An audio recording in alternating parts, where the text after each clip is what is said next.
Welcome to the Note Investor Podcast. We'll guide you through the ups and downs of note investing and teach you all about the nitty-gritty details of the business that other people won't talk about. Your host, Dan Deppen, is a former aerospace engineer and product manager who transitioned away from cubicle life to full-time note investing in 2018.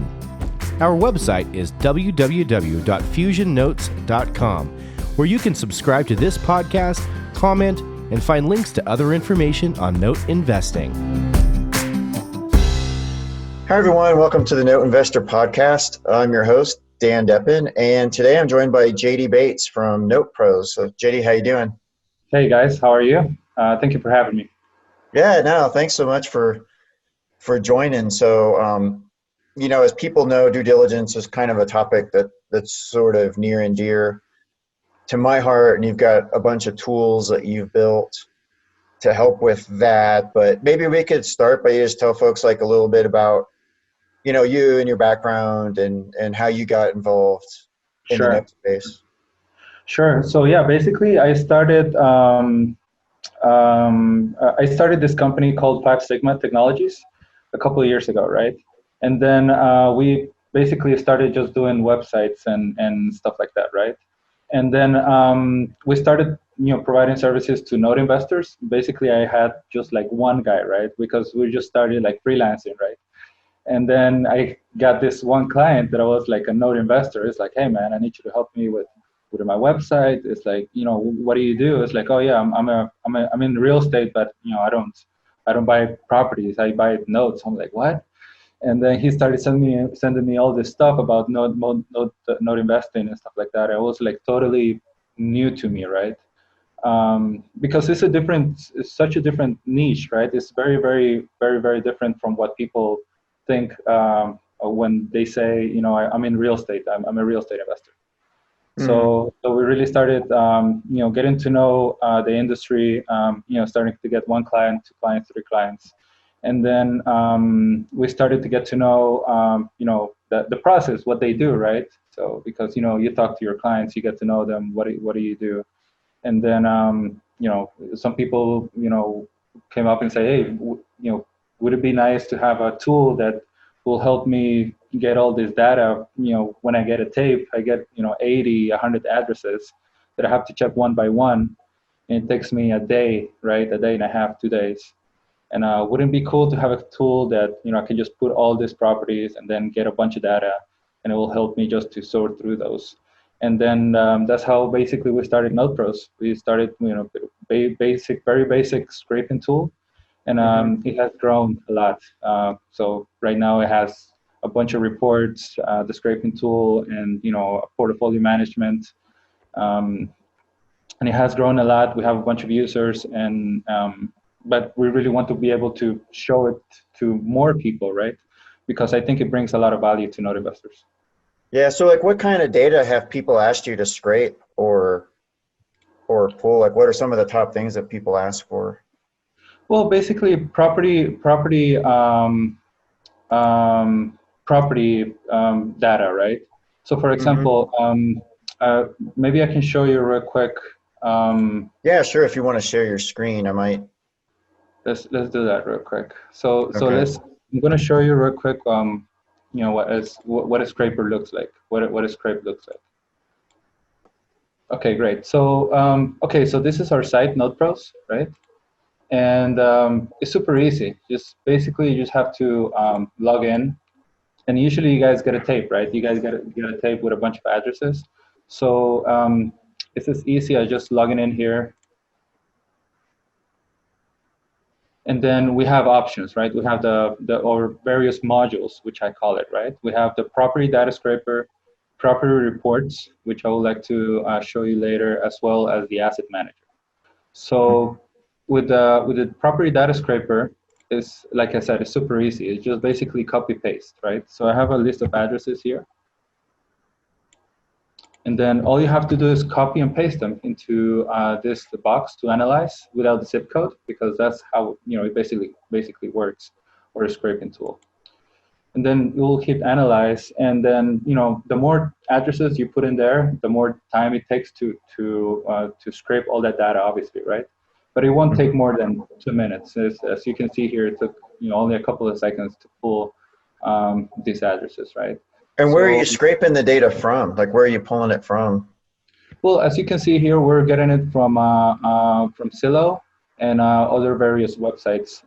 But basically, the usual sites that you go get this information, we're getting it from the same place, right? So like I said, we just basically build this to expedite. So you don't have to do one by one. So we basically, went into the back end, got into, Zillow API, work a deal with them, for them to give us API access and be able to integrate it with our platform. And basically, show you guys what you, do one by one, and then look into, how many bedrooms or bathrooms has this property, right? A lot of people won't invest into anything that has, less than 3 bedrooms, right? So you can see that there. The finished square feet footage, the low value, the high value, when it was last sold price, tax assessment year, which type of house it is, when it was built, right? Some people won't touch anything before 1950, so you're able to, filter those out while you're in the scraper, so you can see all of those, all of this data.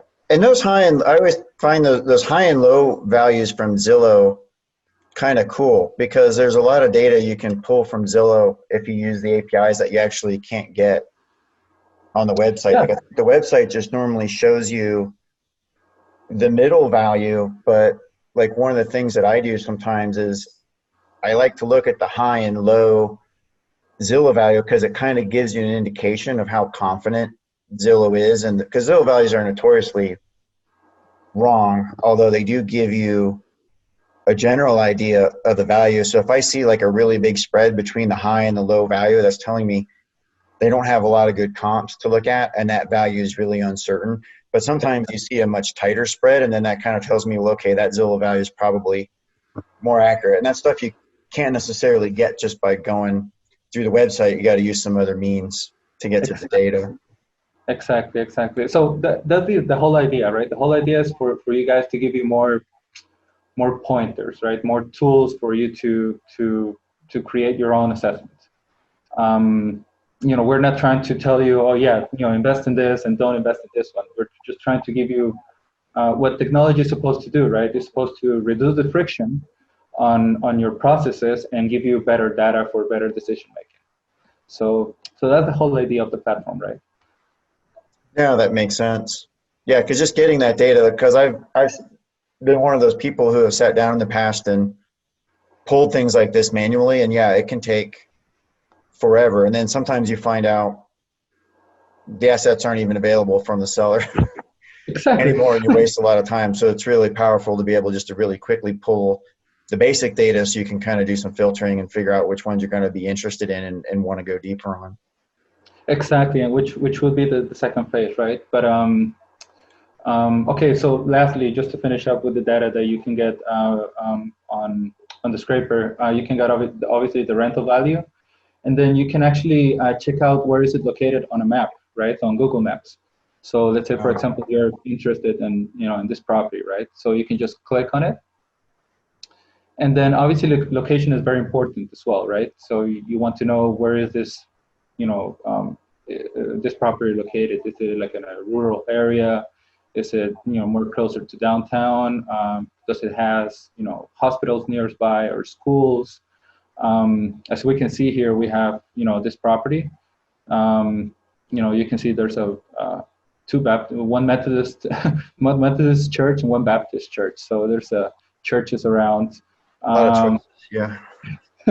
So yeah, there's actually a bunch more churches on here. There's a couple more churches on here too. I see at least like 3 more. There you go. So I mean, so if you're a church person or something, like, at least you have something more to more stuff to know about that property, right? That might help you in the future. There's a fire department here, which is good, right? And if you want to take a look at the property, you can actually do that with Google. So with Google Street View. So all you have to do is pull that little guy from the corner, like I did, and then just put it on the blue lines in front of the property, and then you can actually take a look at the property, right? And I think it's this one. Uh-huh. So it might not be like the latest image, of course, because Google, updates these images every, I don't know, a couple of years or something, right?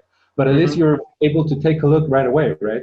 So you got a tape, you saw something that you might be interested into looking deeper into.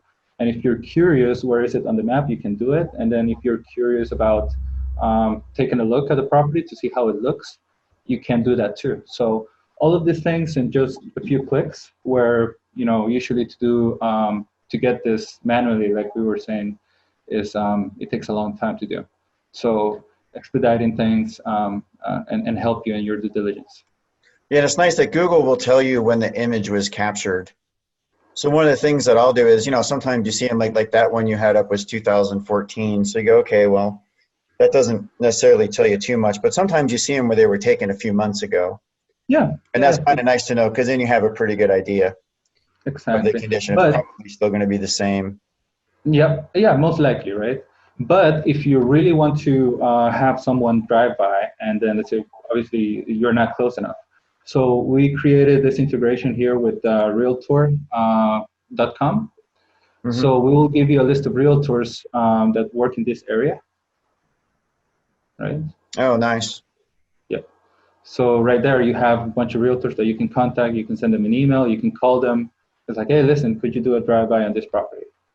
Just with another click, right?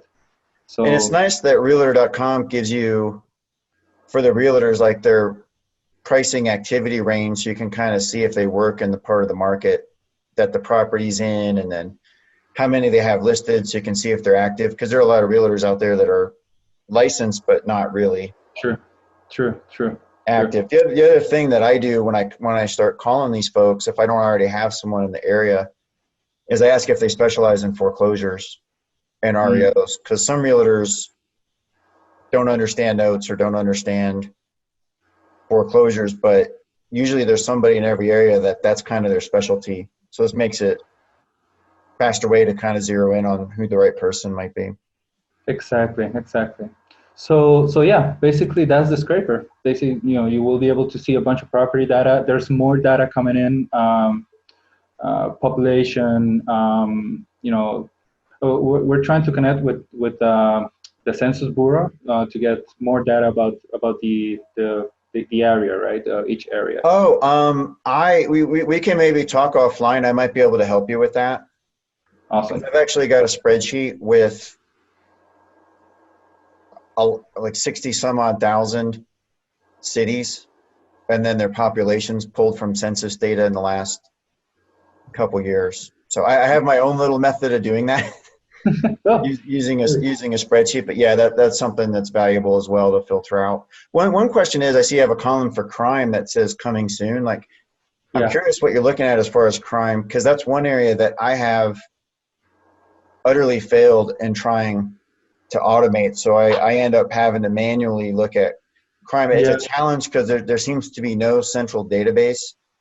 And the other problem is, like I'll look at Trulia, like just look at the map, but different police departments report things differently. So it's really, I have not been able to figure out how to get like apples to apples comparisons of a crime level. And sometimes they're just wrong one way or another, whatever they report. Yeah. I mean, we did have an API that gave out crime data, but while we were doing updates, we noticed that we were not getting any data, right, for crime. So we checked, and the API that we were getting the data from just basically went dead. And so we're basically looking for a new provider now. There are providers that provide crime data. So we're looking into those. But yeah, and basically what we had before was like, how many crimes. So it would say misdemeanor, carjacking or assault, and it will give you, numbers. And I think those numbers were like in the last year. So the last year, there have been this many crimes in this area. Yeah, I mean, it's interesting. Like on Trulia, you look at some areas, and it looks like there's this epic crime wave going on, and then you drill in on what they were, and it's like, jaywalking, and Exactly. Exactly. ridiculous stuff. And then I've looked at other areas where it shows almost no crime. There's a couple dots, and then you look at the crimes that were actually reported, and it's like murder on all of them. It's like, whoa, wait a second. So yeah, Yeah. for me, that's Yeah. always been kind of a manual process, because you don't always have to manually like pull up the data, but then you got to kind of sit there and look at it and Exactly. Yeah. It's not digest it. enough with just like a scale, right? Like truly, like you're saying. So yeah, the API that we had was great in that aspect because it will tell you exactly which were the crimes, right? Hmm. So just kind of did that. But sadly, it's not working anymore. So we're working on it. Okay, cool. Well, that'll be a good one. Yeah, let me know when you get when something new comes online, you can tap into for that. Exactly, exactly. So yeah, like I said, basically that's the scraper, and there's more coming soon. But again, the idea is for you to be able to filter out which ones you don't like, and then which ones you do like, right? Um, so that's where it comes like the second part of the due diligence process, right? The secondary due diligence reports that we added here: property reports, total view, transaction history, and the others. So the idea is, okay, well, I kind of like this property. I want to be able to pull more data on it. So all you have to do is click on this button of copy, and it will copy the address. And then you just come here into any report that you want, and then click paste. And then it will generate a report for each different report that we have, right, on that specific property. So like I said, we have property detail, total view, transaction history, open lien, total chain and lien, sales comparable, tax status, foreclosure, and document images. And we have more coming. I mean, a lot of this is kind of some of the data that you would normally pull from like an O&E report Correct. or Correct. something like that, but it looks like you can get it really quickly, and you can kind of buy these reports a la carte. Yeah, exactly. So and those reports usually they're not instant neither, right? Those reports take a day or 2 days the most, right? And then this one is are actually instantaneous. Yeah, So if often 2 to 3 business days, and sometimes longer depending on the county that it's in. exactly, so that's not good enough for us. We wanted to be able to provide instant data, right? So we did get this provider that would show all this properties, all these reports with updated data, of course, with that is updated on cycles, but it's the most recent, right? So whenever county updates their data, we get them. So as soon as you click here, generate report, a new tab will open, and then if you go in and you can check the samples of each report. So for example, for property details, you can get a bunch of things: owner information, location information, when it was the last transfer and conveyance, last market sale, prior sales information, property characteristics, site information, and tax information, right? Um, with total view, you will get a ton more, right? So for example,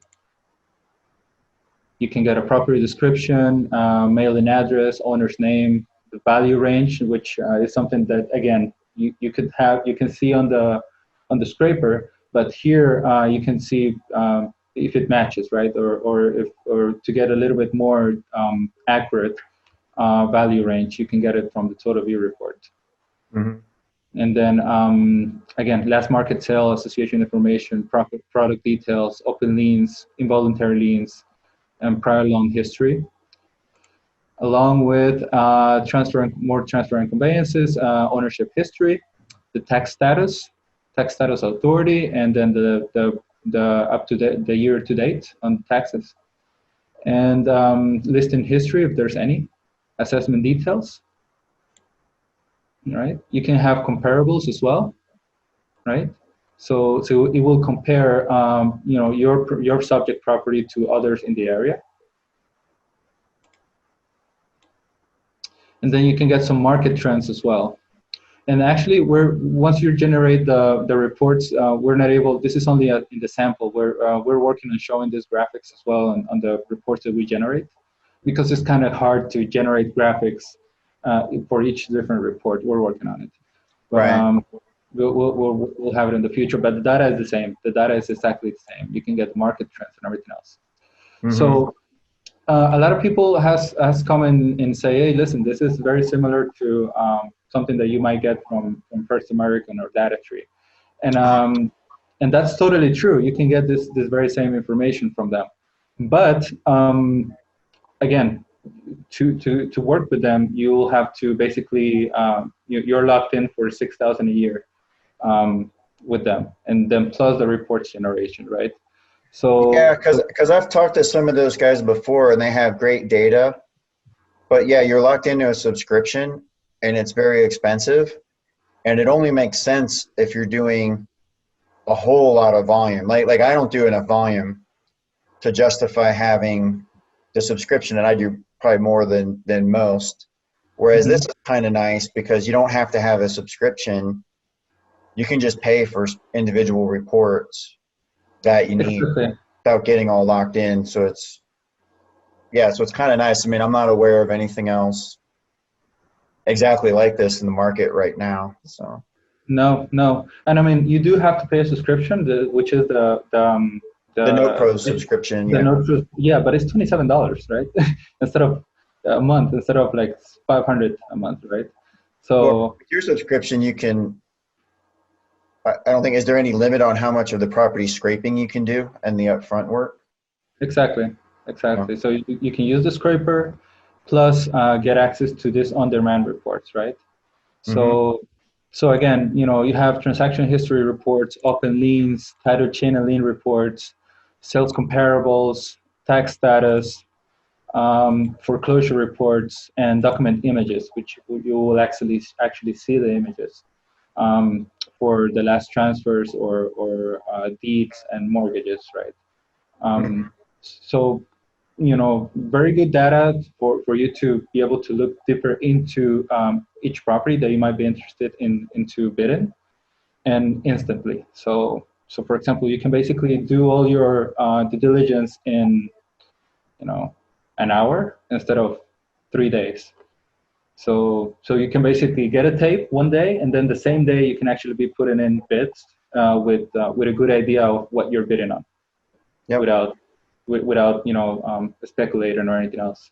And then you'll be the first one to bid in, and usually if you're the first one to bid in, you'll get that bid, or that tape, or whatever assets that you're bidding on for, and then that helps you be more effective, and whoever is faster in this process will get the best deals, and that's how you win, right? That's Yeah, how you. it's interesting. I mean, there are some sellers out there who tend to accept the first bid that crosses a certain threshold.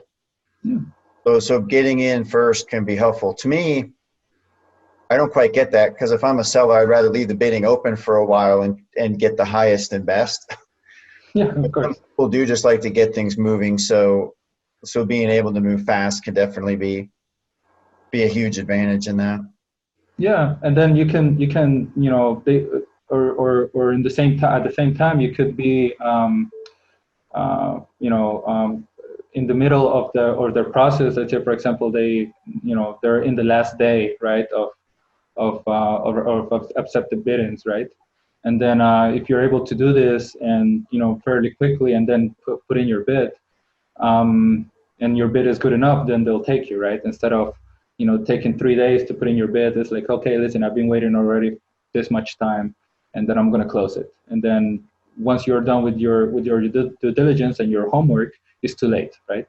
So Yep. Yeah. The other scenario I can see that coming into play is at the end of the year. It's like a couple years ago, a seller offered me a note for an insanely good price, but it was like December 28th.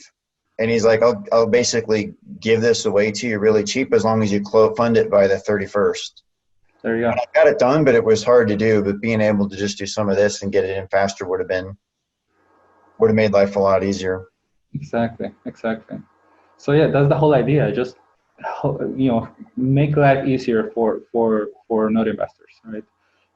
Creating these tools, get fast data, and then help their businesses grow, right? There's a lot of manual work that goes into due diligence, and our goal is to be able to automate it for you. Yeah, it's especially tough because most node investors are doing it part-time. They don't necessarily have hours and hours to blast off going through a tape. And the reality too is huge majority of the bids don't get accepted. I haven't been keeping track of data lately like I had been, but for a while there I was getting maybe 10% of bids accepted, and some of those you don't even get to close. So you really don't want to get too bananas in the pre-bid due diligence when a lot of your bids just aren't going to lead anywhere. Right. And now post-bid due diligence before you close, that's a different animal that, I kind of take my time on that side of it. But now that's pretty good. So For sure. Yeah. So yeah, so this is basically the due diligence module, what I just showed you, right? The scraper result, the scraper module, and then the secondary due diligence reports. So this is and let me go through it just to make it really clear. The property reports have a price for each one. So property details is $5, right? Total view, which you get a ton of information with the total view, is $12. And transaction history is 12. Open lien is 15. Title chain and lien is 40. And then sales comparables is 10. Tax status is 10. Foreclosure is 10. And document images are 10 each as well. And that tax status report too is something, I've pulled those before, not just in due diligence, but I'll do it periodically on the portfolio because, borrowers don't always pay their property taxes. And I've even had cases where the borrower was paying on time and taxes were escrowed and the servicer just for whatever reason failed to pay the bill. So yeah, some of these things like the tax status in particular have value even after you've already closed and you're working your portfolio. Exactly. So yeah. So again, I think it does have a lot of value for node investors. Basically that's where we started on creating this software, right? Which is the due diligence part. But then we started to get more stuff like, hey man, it wouldn't be cool to have something that I can manage my portfolio, that I can give access to my investors or to my portfolio manager, and be able to generate financial reports and stuff like that. So that's the second part, the second module of NoteProz, which is the asset manager. I don't know if you would like me to show you real quick. Yeah, definitely. Okay. All right. So the asset manager is a portfolio management system, online portfolio management system, which whenever you have outgrown Excel, right? Because a lot of people manage their portfolio on Excel, and that's fine. That's fine. But we wanted to create a tool that would allow you to manage all of this stuff and then generate some really good financial reports, not only for your company. And again, for example, whoever has like a fund, this is super important, right? Because it will make you look super professional. And even if you don't have a fund, if you're just working with investors, this will make you look really, really, really professional. And because you have your own software that does all this stuff for you, and you're just not doing this on manually via Excel or something, right? So yeah, we created this tool where you put in a data for your assets, for your investors, and then we'll generate financial reports. As you can see here on the dashboard, you're able to see how much is your investor investment in total, how much is the total invested, investor plus profits. What is the profit? What is the ROI? The total ROI, which is lender plus raw profits. The annualized ROI, active notes, and then closed notes, right? And then you can have a nice little chart here with the value of the account, the net investment, and the interest income or profit, right? So you're going to be able to see all this stuff just from the dashboard. And then the cool thing is, like I said, you can give access to your team. So if you have a portfolio manager, you can go ahead and here into manage admin, and then create a user for a portfolio manager, right? Which will have basically the same access than you, but they won't be able to create users or anything else. So so they have a little bit more restrictions on it. And then how are people getting the data entered? Do you just have to kind of manually put that in, or? Yeah. So if you go here, for example, on financial, right? You go to investor cash account, and then here you're going to be able to create an investor deposit or withdrawal, right? So you can select the date, you can select the investor, because once you create investors here in admin, they'll go into the investor database, and then you can select an amount. Then what is the transaction type? Deposit, principal withdrawal, or interest loan payment. And then you can put in a memo here, and then it will click on here and enter transaction, and then that data will affect all the data for that investor and on the investor reports here. Gotcha. Right. And then the same with the assets. You can enter asset, income, and expense.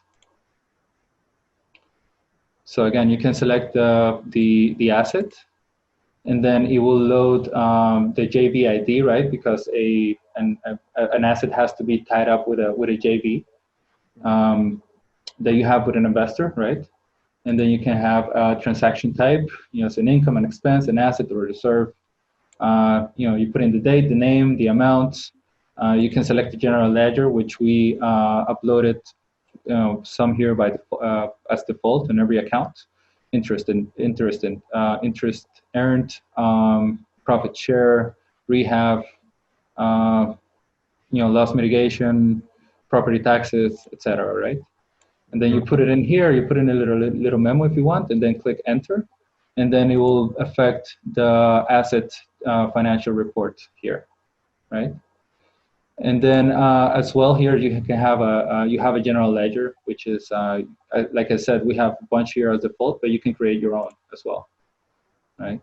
No, that's nice. The way I do it, the folks I work with, is I handle things within QuickBooks, and then I do an export, and I have some Excel-based reports, and it's a little manual to create, right, which is kind of tough, but it's. But check this out. If we go to reports in the cash flow report, you can create reports on per investor, per asset, right? Per income, expense, asset, or reserve, and then you have a between dates functionality, and then you can export CSV, and then you can also export as QuickBooks Export. So this download, this export is actually compatible with what QuickBooks asks for when you're uploading data, because people ask, hey, listen, wouldn't it be nice to connect with this with QuickBooks, and then we did try, but QuickBooks doesn't have like a backdoor API to upload data. I was looking to do something where you put in your QuickBooks username and password, and then we could feed data automatically. But unfortunately, they don't have that feature. So but it looks like if you do this export, somebody like the investor on one of these deals could potentially import that report into their own QuickBooks, so they might be able to get a better view of what's going on with their investment potentially. Right. Exactly. So this one wasn't more intentionally done for you, right? For the people who's handling the investors to put it in with their accounts. But yeah, you can actually. I'm not sure if the investors are able to get into the cash flow. I don't think actually the investors don't have access to this cash flow report. And I'll show you what the investors are able to look at. But yeah, you can definitely, like you were saying, you can select an investor, create a report for them, and send them the QuickBooks Export, and then they can upload it to their own QuickBooks account. So yeah, let me show you let me see the investor report, right? Okay, so basically, so here in the investor report, you get a list of investors, and then you get, how many JV groups they're in, how many assets they have, the amount that they have invested or loaned, right? And then what is the profit and the ROI for them, right? But if you click here in statements, this is basically what the investor will look like, will look once they log in. They will see like their own little dashboard, right? Like what we saw when we logged in. And they can see the portfolio statement, the closing statement, and then you can actually, attach documents and investor documents if they have any documents, right? Yeah. So yeah, they will be able to see this data as well, which again, is super good. Instead of having the investor get in touch with you, hey, listen, can you give me where am I standing, right? They can just log in. Yeah. And see it by themselves. And then the cool thing is this is kind of like a white label thing, because you can actually go here when you're creating your account, you can upload your company logo, right? So I uploaded the FiveSigma logo, but then you can upload your own logo here.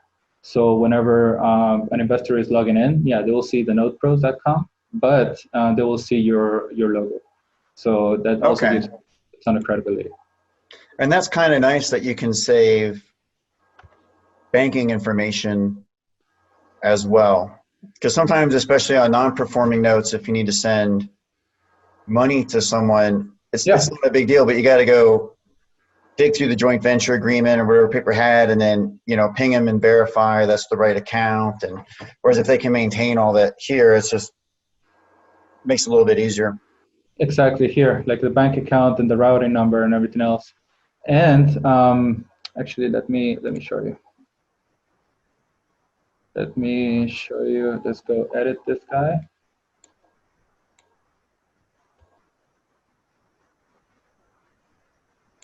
Just put in a password here. Let's see if we click next.